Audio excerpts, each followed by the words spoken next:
What should I do? Ah, ich weiß. Get Germanized. Hallo und willkommen. Ich bin Meister Leze and you're watching Get Germanized, and today we're talking about eponym brand names that define entire products.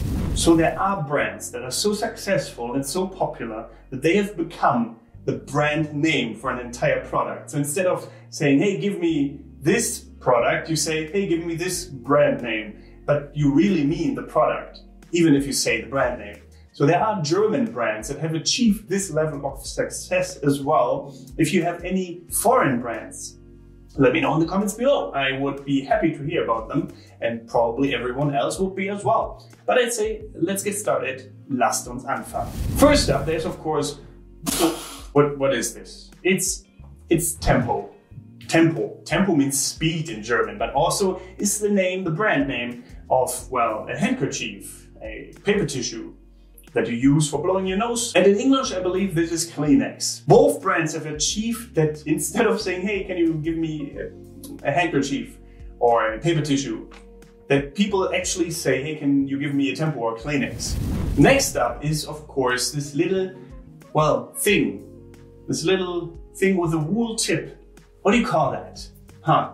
In German, we usually call this das Wattestäbchen. Das Wattestäbchen. But there is also a brand name that people use more often than Wattestäbchen. Q-tip or Q-tip in English. It's the same brand, I believe. And Q-tip is just how we Germans say it. It's not cow-tip, because Q also means cow, but also the letter Q is spelled Q, or pronounced Q in German. So we say Q-tip. Hast du mal einen Q-tip bitte? What do you use them for? Cleaning your ears like this? You're not supposed to do that, that's dangerous. Next up is a brand for paper towels. So similar to the paper tissues, just bigger, and I guess they can soak up more. I'm not 100% sure on the science, but the brand for this is Zewa. Zewa. Hey, hast du mal einen Zewa? Hey, do you have a paper towel for me? What is the English brand for this though, or the foreign brand? Is there a foreign brand name that is the equivalent of Zewa in Germany? Let me know. Next up, if you have ever stuck anything to anything, if you've ever wrapped a present, you must have used sticky tape, right? And in Germany, of course, we also have a brand for sticky tape that is, well, very famous, very popular, so successful that you just say its name instead of sticky tape. And that name is Tesa. Tesa. Again, not all of these brands of these companies might be from Germany, but they are so successful in Germany that we say the brand's name in German. And I believe the English equivalent of this would be Scotch tape. Why Scotch? That is strange to me. Why Scotch? It doesn't have anything to do with drinking, in my opinion. As far as I know, at least. Next up, we stick with this sticking theme. And you've probably already guessed it, it is Uhu. Uhu. And there's a little owl on the packaging, because in German an Uhu is an owl, and it's also the brand's name. I'm not sure why they chose an owl. Owls are not that sticky, I guess. I don't know, I've never really touched an owl, but they don't look gluey or sticky at all. So a glue stick is the English equivalent. I'm not sure if that is also a brand name or not, but well, it's called glue stick in English, and it's Klebestift in German, der Klebestift. Next up is a brand for everyone with, well, cracked lips, with dry lips. It is, as you might have guessed, in English at least, the Chapstick. Chapstick. And I believe that might also be a brand name. But in Germany, the most popular brand for this kind of product is Labello. Sounds really nice, actually. Labello, if you say it. Labello. The dog in Italian. Labello. I don't know. That's... Sorry, I'm so sorry. No. Labello is the brand name for chapstick in Germany. Next up, again, we stay with the same theme of being dried out and cracked and wrinkly, I suppose. Because if you are, then you need moisturizer. And in Germany, the most popular brand for this, or one of them, is Nivea. Hey, hast du mal Nivea? Hey, do you have Nivea, please? I need Nivea because my fingers are completely cracked and fall off almost because I'm almost a mummy at this point. Nivea. If you made a mistake other than cheating on your girlfriend or something like that, I don't think you can use that product for erase those kind of problems. But if you made a typo, for example, you can use whiteout. In German, this would be Tippex. Well, the brand name is Tippex. Tippex. Whiteout. Erases all your life's problems. Almost all of them. If you need to, well, mark anything, in English you use a marker. Makes sense. In German it makes a little bit less sense because the German brand for this is Edding. Hey, do you have an Edding for me, please? Can I use this Edding? Edding in German refers to, well, the brand Edding obviously, but mostly people mean these thick markers. When it rains, why does it always rain on me? You ask yourself sometimes.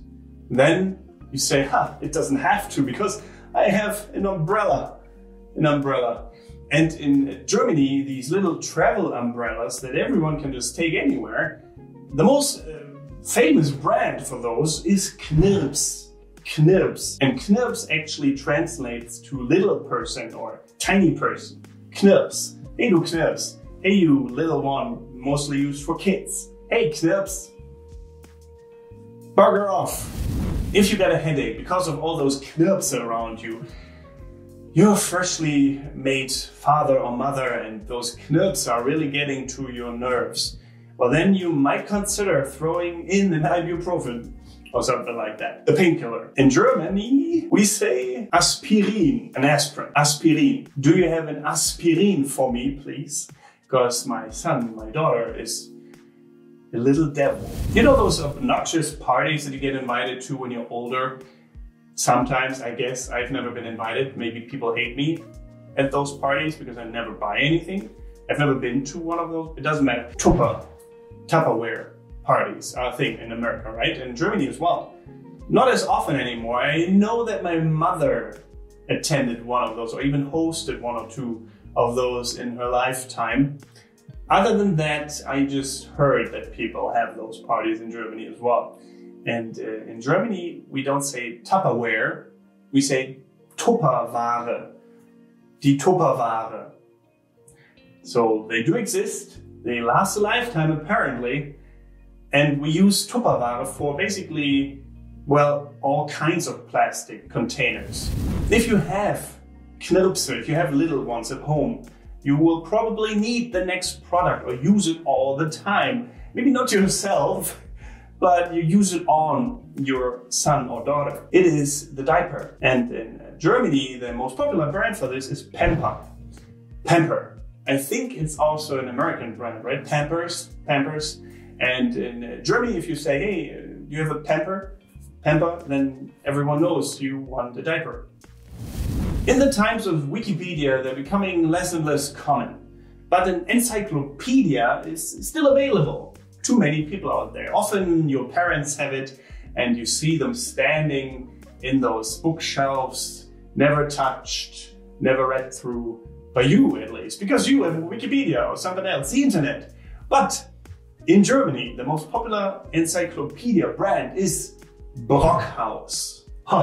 If you have a Brockhaus, you're knowledgeable, you're belesen, well-read, and probably an academic. At least it makes you feel that way, even though you never read it. But Brockhaus is still the most popular brand for those unused books. Okay, probably some people will be really angry. Oh, I use it all the time! Good for you. Next up is, well, an animal. But the animal name is actually the brand's name that stands for a certain product, and it's called Die Ente. Die Ente. Ente is basically the detergent or the washing liquid, the cleaning liquid that you use for your toilet brim underneath, because the Ente has a neck that reaches underneath and you can squirt some cleaning liquid underneath there. And because it looks kind of like a duck, The brand, I guess, decided to call itself Ente. Duck. So whether you use a Kleenex, a Tempo, or if you have any of those brands at home or know about more of these kind of eponyms, let me know in the comments below. See what I did there? Check out my Instagram page as well. Follow me there. I post stories with German and English translations about daily life stuff all the time. And apart from that, thank you very much for watching. Don't forget to get Germanized. Goodbye and auf Wiedersehen.